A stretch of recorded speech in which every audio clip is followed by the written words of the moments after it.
Ahora nos toca a nosotros, ¿eh? ¿Se me oye bien? Sí. Vale. Bueno, como habéis visto por el programa, el objetivo de nuestra contribución es analizar la trayectoria de las derechas en España desde el final de la dictadura y hasta 1996, que es el momento en que el Partido Popular llegó al gobierno. Nosotros vamos a utilizar la denominación derecha en un sentido amplio, pero quiero señalar, porque para el caso español es importante, es que no nos ocupamos en esta ocasión de los partidos de carácter nacionalista subestatal o regionalista, que de todo hay, que englobaríamos en el centro y en la derecha, para explicar la evolución de la historia española, pues son destacados. Y tampoco vamos a entrar en la extrema derecha, que tiene escasa importancia, digamos, en la evolución también de este periodo que nosotros vamos a analizar. En la práctica eso significa que nos vamos a centrar, por un lado, en la UCD y en las tentativas que entre 1982 y 1986 se produjeron para ocupar el espacio de centro en el momento que la UCD se hundió. Y por otro lado nos ocupamos de Alianza Popular, que tuvo que realizar una larga travesía del desierto para convertirse en el referente de la derecha, algo que ya podemos decir, para empezar, que solo lo consiguió tras distintos intentos y distintos cambios internos que finalmente resultaron significativos y, sobre todo, en el marco del agotamiento del gobierno socialista. Dado que la actuación gubernamental del centro derecha solo llegó hasta 1982 y que, por otro lado, lo más destacado de estos años fue el proceso de institucionalización democrática, la acción de gobierno tendrá poca presencia. Sin embargo, pienso que se puede afirmar que para la trayectoria de estas organizaciones, y también para el caso portugués, se ha dicho antes, este periodo de institucionalización de la democracia es especialmente significativo. Si nos situamos tras la muerte de Franco, lo primero a destacar es que no existían organizaciones políticas conservadoras, a diferencia de lo que ocurría, por ejemplo, en el ámbito de la izquierda. Existían, sí, algunos pequeños grupos identificados principalmente con los idearios demócratas cristianos y liberales, pero eran grupos que apenas tenían organización. Y eso es fácil de explicar. El franquismo había incorporado en sus bases doctrinales y en su actuación las culturas políticas derechistas, y esos sectores estuvieron bien acomodados en las instituciones y en las organizaciones que se crearon durante la dictadura. Por lo tanto, la derecha necesitó organizarse de cara a ese futuro democrático. También he de destacar que ese proceso no empezó a tener consistencia hasta finales de 1976, más allá de las asociaciones del movimiento a las que no me referiré ahora. Tengamos en cuenta el contexto, que además yo creo que ayuda a perfilar personajes centrales, como Fraga. La primera opción del primer gobierno de la monarquía, en el que Manuel Fraga fue una pieza central, fue la reforma del régimen, no cambio de régimen, reforma del régimen, y aunque eso no evitara que evidentemente se hablara de democracia. Esa opción de democracia limitada fracasó en 6 meses por la intensa movilización social y política de la oposición y por las propias resistencias inmovilistas en el régimen. 6 meses más tarde, un nuevo gobierno, encabezado por Adolfo Suárez, fue encargado de ir más lejos, llegar más lejos y ir más rápido que la primera mitad del año. La experiencia de la primera mitad del año fue muy importante para la segunda fase, que tenía una prioridad fundamental, que era doble, que era, por un lado, consolidar la monarquía y, por otro lado, asegurar el control de todo el proceso, que el proceso de transición a la democracia no se les fuera de las manos. Cuando Suárez consiguió el primer éxito, que fue aprobar la ley para la reforma política, eso fue en octubre del 76, lo consiguió rompiendo la capacidad del inmovilismo que había tenido hasta ese momento de bloquear cualquier posibilidad de cambio significativo. Para la derecha, entonces sí que se hizo urgente organizarse rápidamente, porque lo único que fijaba la ley es que se celebrarían unas elecciones a Cortes. Fue entonces cuando se formó Alianza Popular. En la trayectoria de la derecha hasta 1986, Fraga fue un personaje central y yo creo que se puede decir que también singular, más poliédrico de lo que su imagen transmitía. Es importante, aunque ahora no entremos en ello.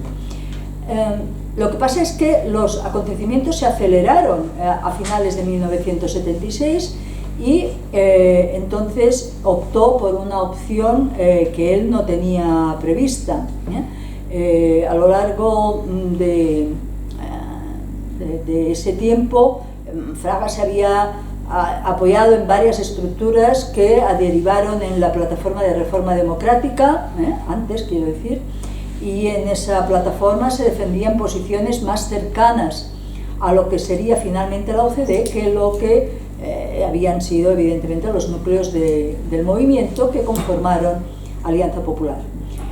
Pero a lo largo de todo 1976 los sectores más activos de la clase política franquista buscaron la manera de adaptarse al nuevo marco que se estaba abriendo y la consolidación de Suárez llevó a una parte de esa clase política franquista a mantenerse a la expectativa de las decisiones gubernamentales, y en ese marco Manuel Fraga se decidió a establecer contactos con aquellos dirigentes que habían creado asociaciones del movimiento. Ayer Natalia nos decía que la Fundación Adenauer había tenido una implicación. Los motivos pueden ser varios y distintos, pero esa fue la opción.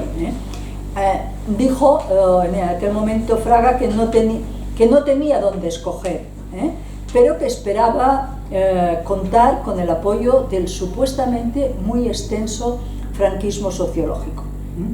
Y yo creo que vale la pena referirnos a esto porque es una muestra clara de las anteojeras que pueden condicionar la acción política. A finales de 1976, Fraga había explicado al embajador norteamericano que con Alianza Popular esperaba obtener el 40% de los votos en las elecciones que se tenían que celebrar. Bien, yendo a la fundamental, Alianza Popular era una buena representación de la clase política franquista. Fueron 183 los procuradores que se integraron a la Alianza Popular de los 531 que habían en las Cortes franquistas. El programa no era otro que propugnar la reforma de las leyes fundamentales franquistas y se oponía, Alianza Popular se oponía a la apertura de un proyecto constituyente. También es bien conocida su reivindicación en aquellos años, una reivindicación permanente de la dictadura.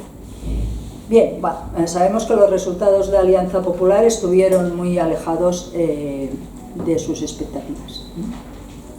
Antes de pasar al denominado centro político que ocupó Unión de Centro Democrático, solo una referencia a la ausencia de la formación de un gran partido demócrata cristiano que nos hubiera permitido mejores comparaciones con otros países europeos.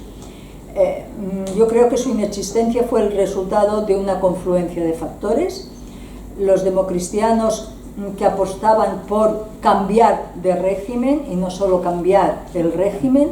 Se agrupaban principalmente en dos grupos vinculados a la democracia cristiana europea: Izquierda Democrática, más a la izquierda y presidida por Joaquín Ruiz Jiménez, y la Federación Popular Democrática, cuya principal referente era José María Gil Robles. Estos dos grupos no fueron capaces de llegar a un acuerdo porque tenían perfiles distintos, aunque pienso que se puede afirmar que para la no existencia de un partido demócrata cristiano fue fundamental la posición de la jerarquía eclesiástica, que siendo muy consciente de la identificación católico-franquista, rechazaba la formación de un partido político en el que figurase el concepto cristiano. Paso a la Unión de Centro Democrático, que fue el resultado de la intervención gubernamental sobre diversos grupos que se habían ido creando desde 1976. No me detengo en esto. Solo decir que para los reformistas del gobierno encabezado por Suárez, hasta la primavera de 1977, la formación de un partido político para concurrir a las elecciones previstas no apareció entre sus prioridades, porque lo fundamental era conseguir la participación de la oposición en las elecciones, sin las cuales el proceso podía fracasar. Cuando el camino a las elecciones quedó garantizado, Adolfo Suárez y sus colaboradores, evidentemente, aceleraron la creación de una formación política, porque el presidente del gobierno, que había sido secretario general del movimiento hasta pocos meses antes, evidentemente no tenía partido propio. Sin entrar en ese proceso, solo decir que en la Unión de Centro Democrático se integraron hasta 15 grupos que en su mayoría se habían registrado como partidos, pero que no pasaban de ser una agrupación de notables, demócratas cristianos, liberales, socialdemócratas no marxistas, regionalistas, etc. Es destacable que dieron, lo que sí que es destacable de esos grupitos, es que dieron a la OCDE una imagen de distanciamiento respecto al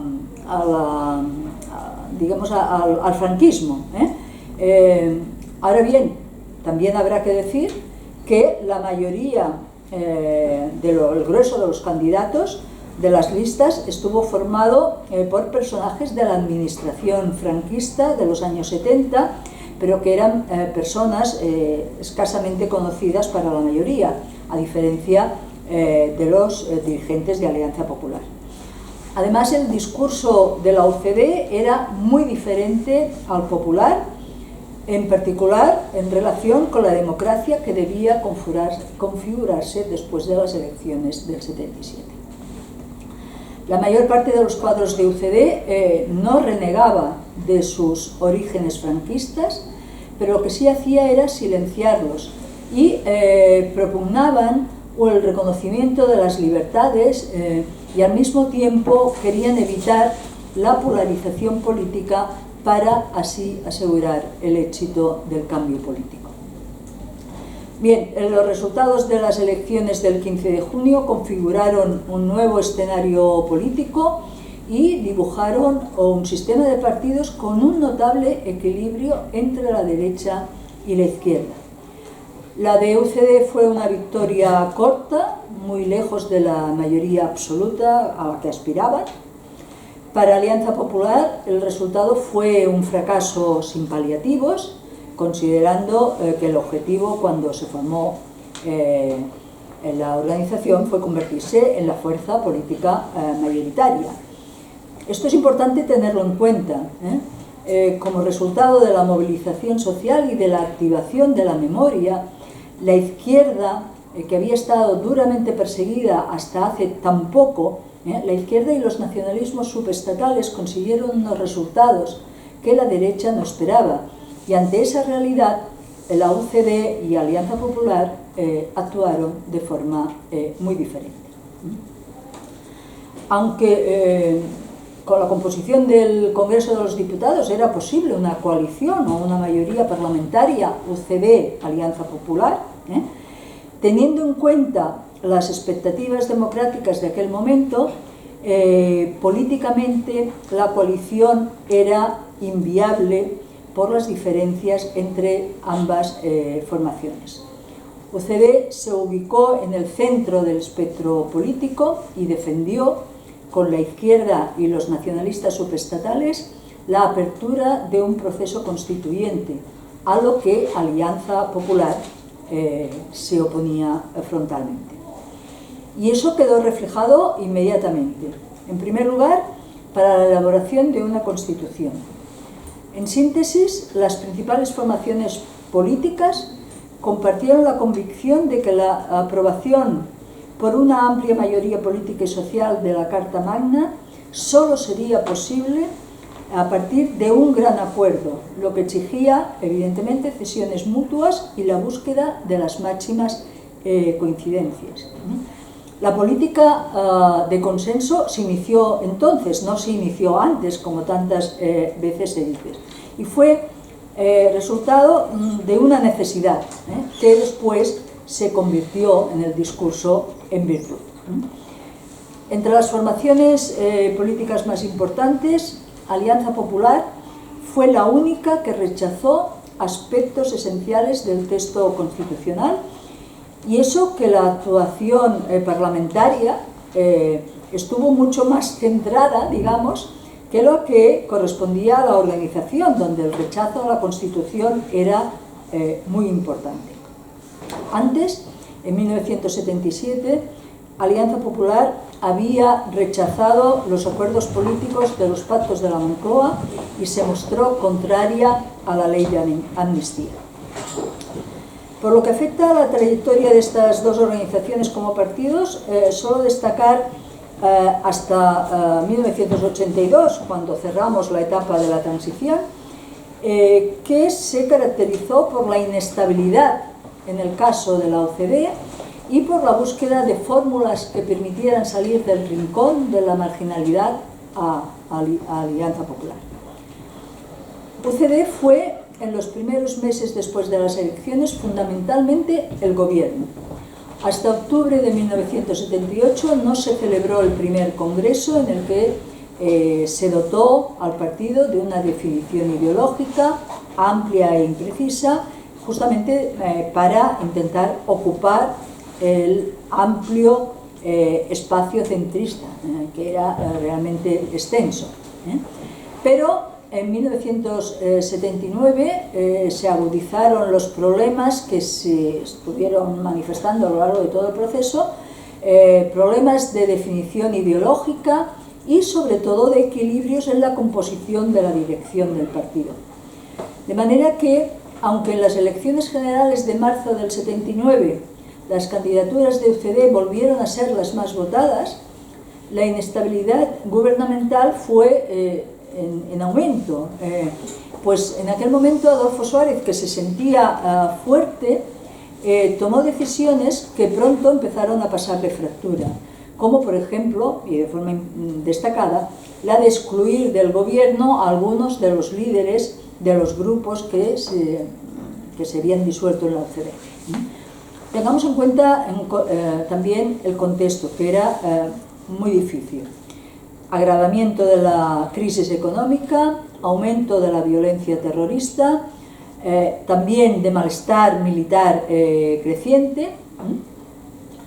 Tremendamente desestabilizador resultó el conflicto que protagonizaron las organizaciones empresariales, quienes fueron muy activas y se opusieron cada vez con mayor radicalidad al gobierno que acababa de ganar las elecciones, decían ellos, con los votos de la derecha, pero gobernaba como un partido de izquierda. Y dado el tiempo tan limitado que tengo, solo decir que la UCD no perdió su espacio político, sino que fue dinamitado desde dentro. Esa es una consideración importante. Porque desde 1979 distintos líderes de la UCD batallaron por dar un giro de la política del partido hacia la derecha y, al final, establecer una relación prioritaria con Alianza Popular. Y eso era inadmisible para Adolfo Suárez y para la mayor parte de la UCD, que era una organización abierta a reformas sociales y políticas. Las intensas tensiones en el escenario político madrileño, determinante para la evolución de la UCD, llevó a la dimisión de Suárez en enero del 81, pocas semanas antes del golpe de Estado militar fracasado. El mantenimiento de políticas alejadas de la opción que representaba Alianza Popular le llevó a la práctica desaparición en 1982 por las tensiones internas. Bien, pues paso ahora a referirme a Alianza Popular. Solo señalar que hasta 1982 los fracasos acompañaron al partido sistemáticamente, y eso que estuvo buscando coaliciones para ensanchar el espacio electoral, pero sin conseguirlo, en buena medida también por el rechazo que provocaban sus políticas y sus discursos, más que las políticas, porque no pudo hacer nada, los discursos que realizaban. En diciembre de 1979, Alianza Popular celebró su tercer congreso, que ha sido considerado como de refundación. A destacar que, contrariamente a la pretensión inicial de Fraga, el partido no se definió como de centro-derecha, que es lo que él quería, porque ese concepto, centro, provocaba un gran rechazo en buena parte de la militancia. De todas maneras, en Alianza Popular eran conscientes que necesitaban transmitir una imagen más moderada y en las elecciones de 1982 se presentaron en coalición con el Partido Demócrata Popular, que había salido de la OCDE, Óscar Alzaga, un partido con una destacada presencia demócrata cristiana, que así es como se definían. Se convirtieron entonces, Alianza Popular fue entonces cuando se convirtió en la gran organización de la derecha, porque en aquel momento la UCD se hundió. Por último, me voy a referir muy brevemente a las propuestas de Alianza Popular hasta 1986, a través de observar su actuación ante las leyes que comportaban derechos sociales y civiles a las que se opuso radicalmente. La primera ley fue la de divorcio de 1981. Durante el debate, Alianza Popular propugnó que la legislación estableciera dos formas de matrimonio a elegir por los contrayentes: el matrimonio civil y el matrimonio canónico, regulado por el ordenamiento de la Iglesia Católica, claro. A partir de 1982, la imagen reaccionaria que transmitía Alianza Popular, Partido Demócrata Popular, se vio ampliada por el hecho de que el PSOE impulsó durante su primera legislatura en el gobierno las reformas más progresistas que había defendido en los años anteriores, entre las que destacaban la Ley de Educación y la Ley de Interrupción del Embarazo, que se convirtieron en leyes emblemáticas. Cuando en enero de 1983 se inició el proceso de despenalización del aborto en 3 supuestos básicos, Fraga declaró que se legalizaba una forma de matar. Una movilización todavía mayor consiguió la derecha contra la Ley Orgánica Reguladora del Derecho a la Educación, la LODE. Alianza Popular, todo lo tengo que decir muy sintéticamente, ya leéis. Alianza Popular declaró que el gobierno iniciaba una guerra escolar con el objetivo de nacionalizar la enseñanza privada, bien lejos de la realidad. También se inició entonces la ocupación de la calle por parte de la derecha, algo que hasta entonces no había sucedido. en 1983, para frenar la ley no se dudó en despertar el fantasma de la guerra civil. Se habló también de guerra civil. También fue en aquellos años cuando Alianza Popular puso en marcha la estrategia ante los gobiernos socialistas de intentar retrasar las leyes aprobadas con rango de leyes orgánicas, impugnándolas ante el Tribunal Constitucional con recursos previos de inconstitucionalidad. Entre 1982 y 1985, Alianza Popular lo intentó con el 25% de las leyes aprobadas en el Parlamento. En definitiva, y ya voy a acabar, ajustándome al tiempo, podemos considerar que UCD fue capaz de conectar con una amplia base electoral que quería orden, pero también una democracia abierta a las reformas sociales y políticas. Ese partido fue dinamitado desde dentro por la falta de sintonía entre el equipo de su principal dirigente Suárez y los que se empezaron a llamar los varones del partido, que se habían integrado en 1977 con unos perfiles variados, pero todos con una voluntad de liderazgo político. En esos mismos 5 primeros años, Alianza Popular inició una larga travesía del desierto. Era un partido procedente del franquismo que reivindicaba continuadamente, con planteamientos muy conservadores, abiertamente reaccionarios en muchos puntos, al cual la desaparición de UCD ofreció una oportunidad política y tampoco no inmediata. Y ahora le paso la palabra a Bien. En las elecciones generales del 82, el Partido Socialista logró una victoria de dimensiones impensables, incluso en las propias semanas antes de las elecciones. Una mayoría absoluta casi en votos, nunca jamás se ha alcanzado un porcentaje casi del 50% para una opción política, y una mayoría absoluta en escaños por más allá de los 200 diputados, algo que tampoco ha tenido ninguna otra expresión después.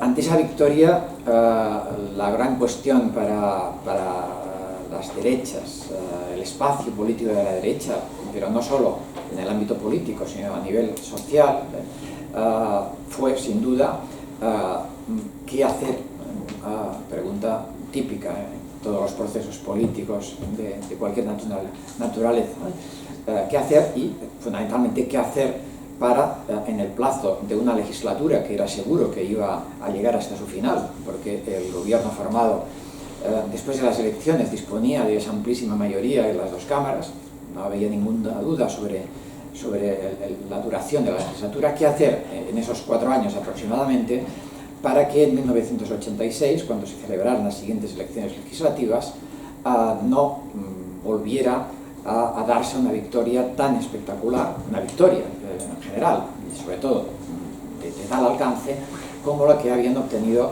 los socialistas en 1982. Ciertamente en el año 82, en las elecciones del 82, Alianza Popular se convierte en el principal partido de la oposición, además se dota Fraga de esa condición de jefe de la oposición, y en el principal partido del espacio de la derecha. Alianza Popular como partido y la Coalición Popular, es decir, la coalición en torno a AP, como se ha dicho, con el PDP y otros grupos menores.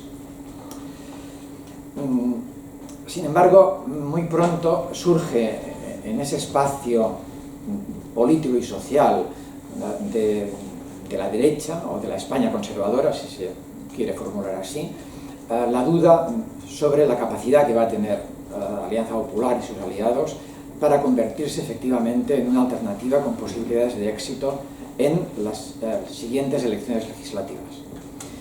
Esto explica que muy pronto va a surgir una tentativa de armar un proyecto que tenga esa capacidad, o al menos que tenga la capacidad de obtener un apoyo electoral importante y de esta manera contribuir a que los socialistas no obtengan un segundo gran éxito o un segundo éxito, simplemente.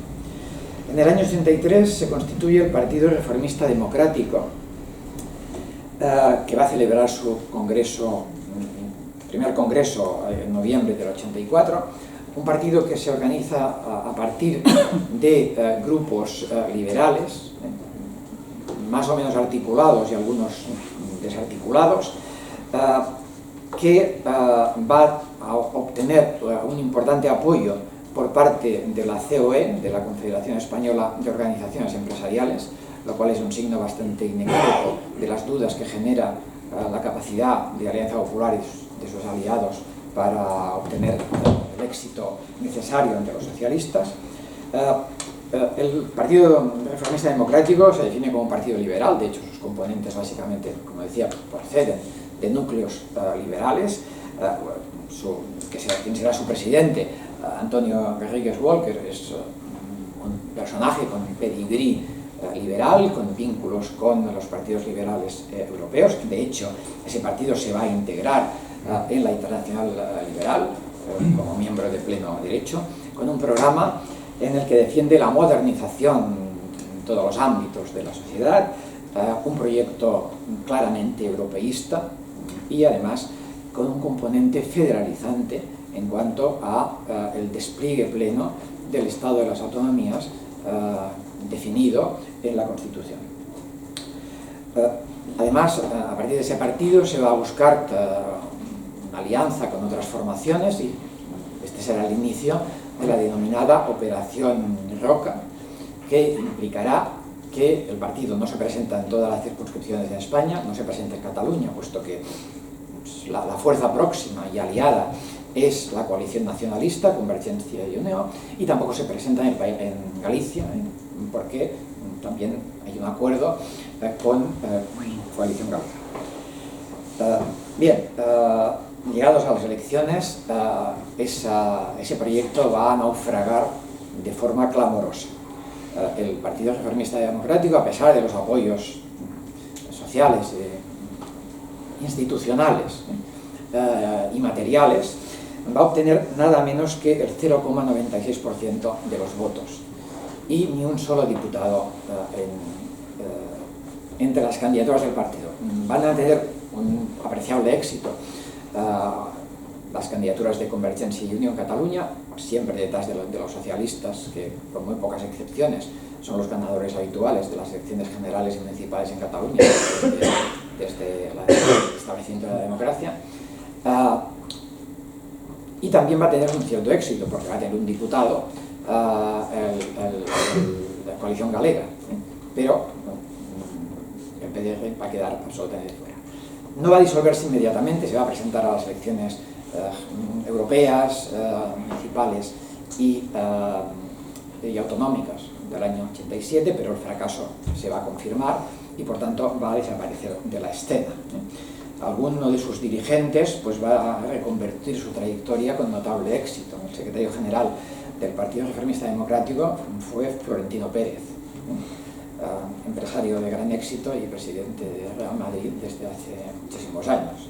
Desde luego, mucho más éxito obtuvo por esa vía que por la vía política. Si esa operación fracasó, en cambio, el Centro Democrático y Social de Suárez obtuvo éxito en función de las propias expectativas. En las elecciones del 86 obtuvo el 9,2% de los votos y un buen número de diputados, no los proporcionales por los efectos perversos del sistema electoral español, los partidos que no alcanzan el 11-12% de los votos, pero en todo caso confirmando, consolidando aparentemente un espacio que, por otra parte, claramente perjudicaba a Alianza Popular y a sus aliados en la medida que el CDS se negó sistemáticamente a alcanzar acuerdos con Alianza Popular. La incompatibilidad entre Suárez y Fraga era absolutamente manifiesta. Bien, más allá de lo que acabo de decir, las elecciones del 86, Alianza Popular y sus aliados Partido Demócrata Popular y otros menores, fracasaron también. De hecho, no consiguieron ninguno de los tres grandes objetivos que se habían fijado. Conseguir, en primer lugar, un incremento apreciable de los votos. Obtuvieron prácticamente el mismo porcentaje de votos, con participación diferente, pero el mismo porcentaje y los mismos escaños aproximadamente que en el año 82. Es decir, no lograron crecer absolutamente nada. Evidentemente no consiguieron que no ganara las elecciones el Partido Socialista, ni siquiera que ganara las elecciones por mayoría absoluta. El Partido Socialista volvió otra vez a obtener una muy cómoda mayoría absoluta. Esto abrió una situación de crisis interna, crisis en el partido, en la Alianza Popular, crisis en la coalición, en Coalición Popular, y de hecho abrió una etapa que puede calificarse de turbulencias, porque hasta el año 89 no se consigue estabilizar la situación interna. Decía, Coalición Popular entra también en crisis, el Partido Demócrata Popular, el PDP, decide abandonarla y con sus 21 diputados irse al grupo mixto, que es, en fin, el taxi del grupo mixto se convierte al menos en un microbús, ¿no? Y por tanto les tienen que buscar una solución de un subgrupo específico, porque evidentemente distorsiona el carácter del grupo mixto. Poco después los liberales, el Partido Liberal también acabará saliendo de la coalición.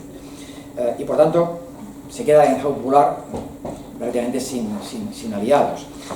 Y en este momento va a aparecer, no de forma visible claramente, el cuestionamiento a la propia figura de Fraga.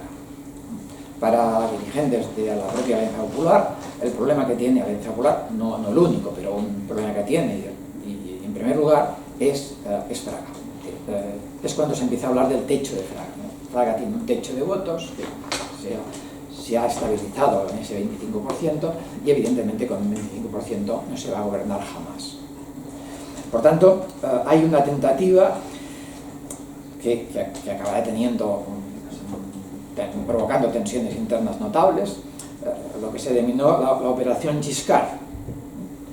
Es decir, convencer a Fraga que se presentara como candidato a la alcaldía de Madrid en las siguientes municipales previstas para el año 87, para de esta forma pues, ganar o poder generar una imagen más moderada y de eficiencia en cuanto a la gestión, y que eso podía permitir presentar a Fraga en unas próximas legislativas con una imagen que al menos acabara con la imagen más autoritaria que el personaje desprendía casi en sus gestos, no solamente en sus palabras, que también, sino incluso en sus gestos. Bueno, eso inicialmente Fraga parece que no lo vio mal, según los testimonios, aunque todas las explicaciones fundamentadas en testimonios de personas que se mueven en esos entornos, pues tienen que ser tomadas con mucha precaución, ¿no?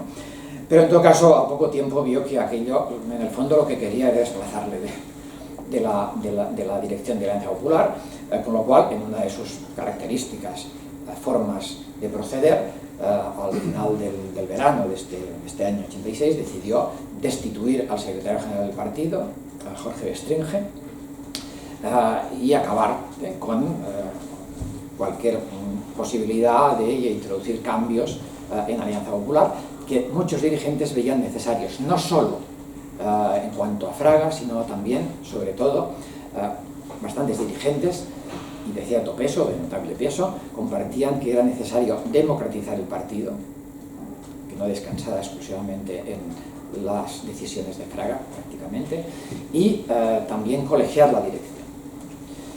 Y ese va a ser un debate en torno al partido que, en principio, parecía que podía ser la parte más importante del Congreso Extraordinario que se acabó convocando, porque a pesar de todo Fraga acabó dimitiendo al cabo de unos meses de cesar a Bestringe, de querer afirmarse. Parece que ya tenía dudas sobre la conveniencia de continuar. Las elecciones al Parlamento Vasco son una nueva catástrofe para la Alianza Popular y por tanto Fraga finalmente dimite, y eso abre las puertas a un Congreso que debe elegir una nueva dirección. Un Congreso en el que parece que se va a discutir a fondo cómo introducir cambios significativos en el partido, y un Congreso también que tiene que definir la política futura y tiene que definir la política de alianzas, porque las alianzas anteriores han sido un fracaso continuo. Bien, el Congreso se complica cuando se presentan dos candidaturas para la dirección del Congreso. La candidatura que parecía más previsible, incluso en cuanto al éxito, que era encabezada por Miguel Herrero de Miñón, procedente de UCD, miembro de la ponencia constitucional, parlamentario de gran solidez y brillantez, un personaje, sin embargo, que a nivel personal provocaba incluso en su entorno más bien pocas simpatías, muy poco empático, y que no las tenía, y así se demostró, en el interior de la propia organización. No dejaba de ser alguien que había llegado de fuera, que tampoco había tenido interés en intentar articular apoyos orgánicos. Había tenido un papel fundamental en el grupo parlamentario, que había actuado de forma brillante, pero prácticamente había descuidado completamente el partido en sí mismo. Bien, frente al que parecía el candidato natural a suceder a Fraga, y que tenía un proyecto claro, una propuesta clara de colegiar la dirección, democratizar más el partido, de cambiar el tono de la oposición. Herrero defendía una oposición, evidentemente, clara al Partido Socialista, pero no una oposición que, por otra parte, ha sido una constante después, vista la trayectoria completa de Alianza Popular y el Partido Popular, que en buena medida partía de la descalificación sistemática de toda iniciativa del gobierno, la crítica a veces hiperbólica, en fin, en términos catastróficos de la situación del país por culpa del gobierno, etcétera, etcétera. Yo quería una oposición, sí, clara, dura, una alternativa clara, pero evidentemente una oposición distinta a la que se había hecho y la que en definitiva se continuará haciendo en el futuro. Frente a Herrero de Miñón, pues entra en escena el que en ese momento era el líder del partido de Andalucía, Antonio Hernández Mancha, un personaje bastante peculiar, una persona mucho más joven, ¿no? Ahí tenía algo a favor, en un partido en el que el peso de la generación más entrada en años pues había sido notable, una persona joven, que parecía tener tenía una notable capacidad de comunicación, no tenía muy claro programa político alguno al parecer, aunque sí que había abrazado y abrazó plenamente el ideario neoliberal. Se introduce claramente un discurso de cuestionamiento del papel del Estado, de cuestionamiento incluso del estado del bienestar. En este sentido se va mucho más allá que otras muchas derechas europeas de forma discursiva y en propuestas, como hemos visto en otras sesiones. Bien, Hernández Mancha gana el Congreso de forma abrumadora, pero no se consigue estabilizar la situación interna del partido porque es cuestionado casi inmediatamente. Además, las elecciones del 87, europeas, municipales, autonómicas, muestran en las tres dimensiones el estancamiento, incluso un cierto estancamiento a la baja de los votos a Alianza Popular. Esto implicará que sectores internos duden de la capacidad de Hernández Mancha y de su dirección para construir esa alternativa con posibilidades de éxito frente al Partido Socialista. Y a partir de ahí va a haber esa situación de turbulencias internas permanentes que van a determinar un nuevo Congreso precedido, y lo destaco por lo que viene después, no por lo que había sido hasta ese momento, por un pronunciamiento en una conferencia en el Club Siglo XXI, espacio destacado de la vida política en la capital, una conferencia de José María Aznar, en ese momento ya presidente de la Junta de Castilla-León desde las elecciones del 87, un discurso en el que por una parte muestra que no hay diferencia ideológica ni siquiera programática con Hernández Mancha, porque es un discurso en el que nuevamente de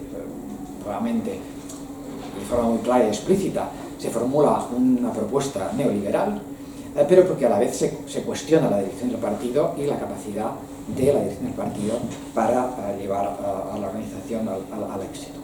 Bien, esa etapa de turbulencias acabará con el anuncio de Fraga a la vuelta, y de hecho a la vuelta efectiva de Fraga a la presidencia del partido, de forma temporal.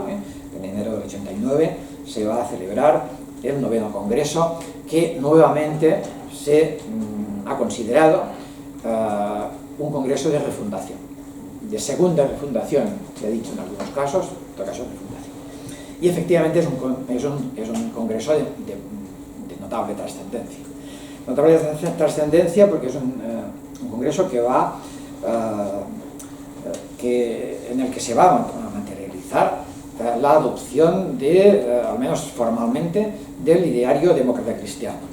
Y eso va a determinar el ingreso de la organización en el Partido Popular Europeo.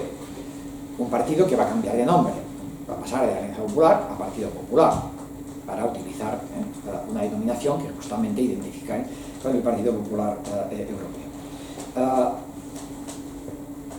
En el Congreso se va a explicitar no solo la conveniencia, sino la adecuación de conjugar idearios de procedencia liberal, conservadora y democristiana, puesto que se dice pues son básicamente complementarios. Se trata de conseguir una fuerza política similar a las grandes formaciones de centro-derecha europeas. No se utiliza esta formulación en los documentos oficiales, al menos más allá de tal vez de alguna cita muy precisa, pero este es el planteamiento. En el Congreso también se decide finalmente que se han acabado las alianzas con grupúsculos que prácticamente no son nada y que pues, se han presentado en solitario, como es el caso del PDP, pues no ha obtenido prácticamente nada, ¿no? A partir de ahora, Alianza Popular va a ser el partido que debe integrar en su seno a toda la derecha y a una parte del centro. A toda la derecha, incluyendo, no hablamos específicamente de la extrema derecha, pero está la concepción es que integre toda la derecha, incluso la extrema, porque esta es la única forma que se considera que va a permitir ganar al Partido Socialista en el futuro. Las elecciones que se celebran en ese mismo año 89, el Congreso es en enero, las elecciones se celebran meses después.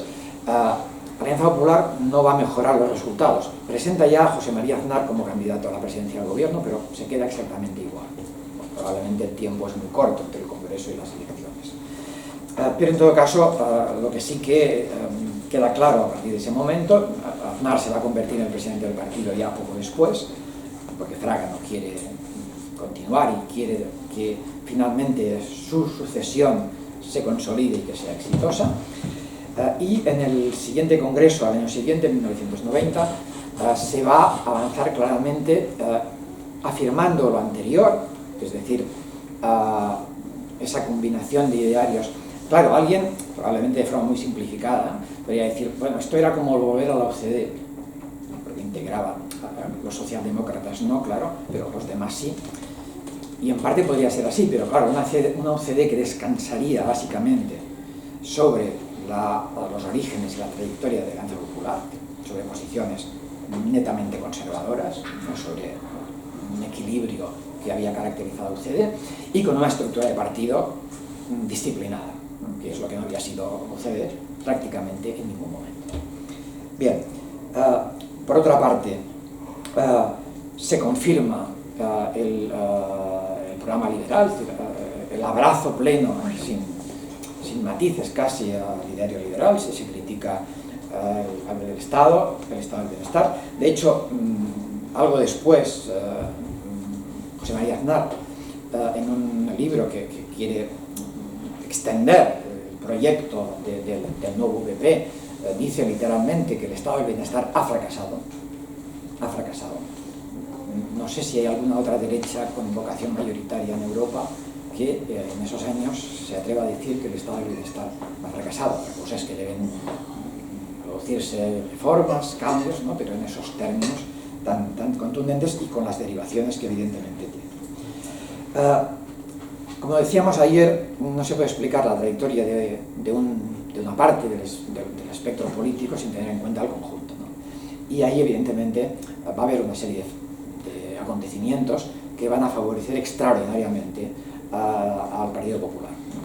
El estallido de casos de corrupción en el Partido Socialista, que va a tener pues, un amplísimo eco en los medios. Habrá una complicidad en algunos casos que ha sido explicada y justificada después, ¿no? Eso va a continuar hasta el 96, ¿no? Evidentemente eso va a permitir al nuevo Partido Popular, al discurso ya elaborado y difundido, introducir la necesidad de una regeneración democrática. El Partido Socialista lleva ya el inicio de los 90, casi una década en el poder. Es necesaria una renovación y una regeneración democrática. De hecho, por primera vez las encuestas electorales muestran que el Partido Popular se acerca en intención de voto al Partido Socialista, y cuando se celebran las elecciones legislativas de 1993, las encuestas dan prácticamente un empate. El resultado electoral no será ese. El Partido Socialista vuelve a ganar, no ya con la mayoría absoluta, pero gana de forma amplia. El Partido Popular en este momento sí da un salto significativo, pasa de ese techo estable del 25% a casi el 35% de los votos. De hecho, esa expectativa en una fragmentación algo mayor de la distribución de los votos, lo que permitía aspirar a una victoria.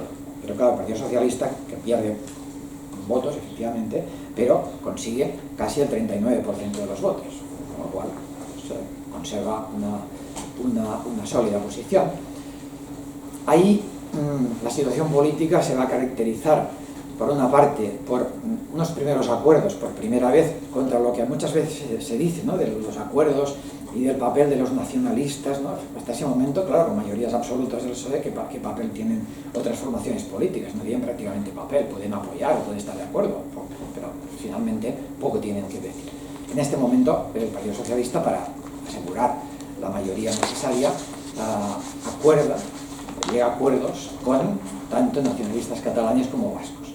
Y esto va a introducir un elemento que además tendrá efectos de larga duración en el PP, que es la denuncia de las cesiones inaceptables de Felipe González y de los socialistas para mantenerse en el poder en detrimento de los intereses generales de España, ¿no?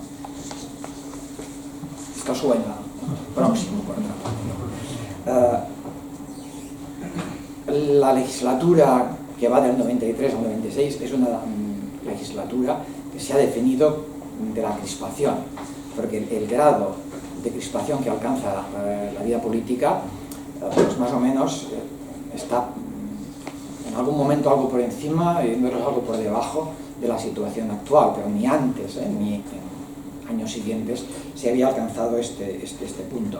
Las sesiones parlamentarias, algo que ha sucedido solo en parte hasta el presente, pero no como entonces, se convierten simplemente en un griterío que impide cualquier debate por parte de la oposición, que de hecho impide incluso que ministros intervengan desde la tribuna para explicar lo que estaba en el orden del día.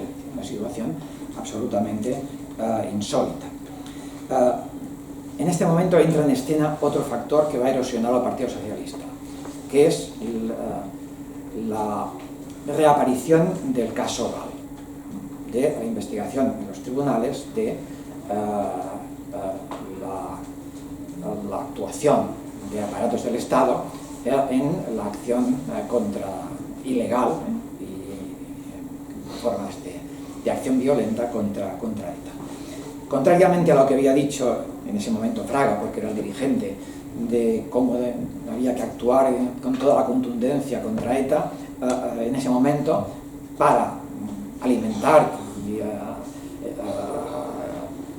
hacer crecer la oposición al gobierno socialista, pues se va a criticar durísimamente, ¿no?, que el Estado, que el gobierno socialista haya querido prescindir de la propia legalidad democrática para combatir a ETA, que es lo que se había estado de forma no tan abierta como yo lo formulo diciendo.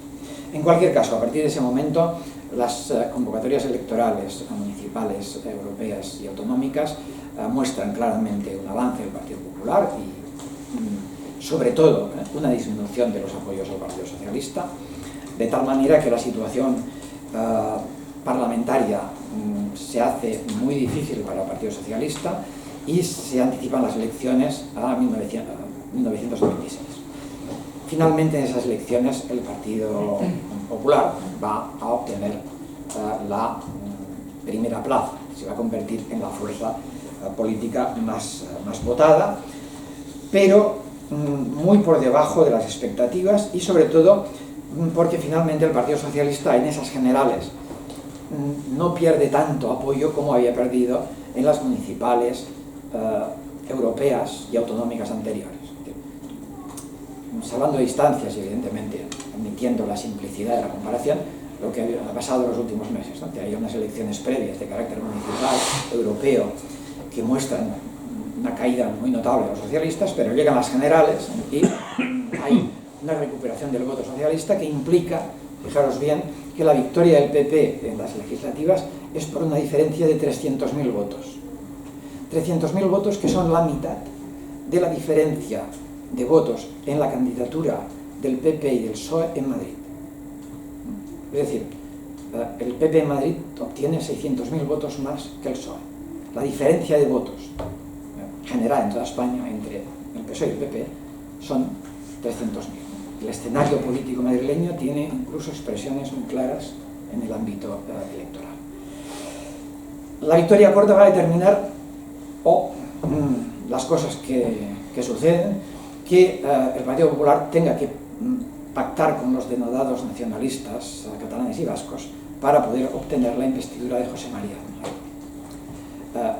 Evidentemente nadie va a criticar, en la izquierda obviamente, ni en el propio Partido Popular, que se pacte con quienes han sido considerados fuerzas no admisibles, ¿no?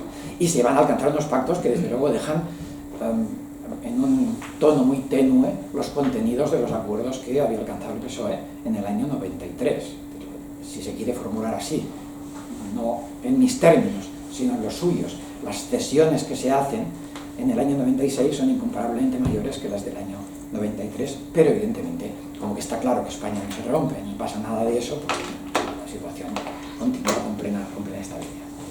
Bien, acabamos aquí en el 96. Es tentador continuar, sin duda, pero lo dejamos aquí. De hecho, la legislatura 96-2000 es una legislatura de un PP moderado y de un PP que tiene una actuación en buena medida coherente con el centrismo que se ha buscado y que se ha proclamado.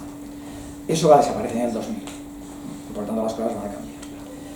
En conclusión, viendo el conjunto de la cronología, probablemente lo que llama más la atención y lo que desde luego tiene interés para los historiadores, y ello en este momento todavía no se ha trabajado suficientemente, es la significación de la conversión como principal partido en el espacio de la derecha, como principal partido de la oposición y después como partido de gobierno, en una formación política que procede de Alianza Popular, que procede de una formación situada en una derecha inicialmente incluso extrema, se ha podido calificar, que marca una diferencia considerable con otras formaciones políticas europeas y que evidentemente condiciona la vida política a partir de ese momento. Nada más.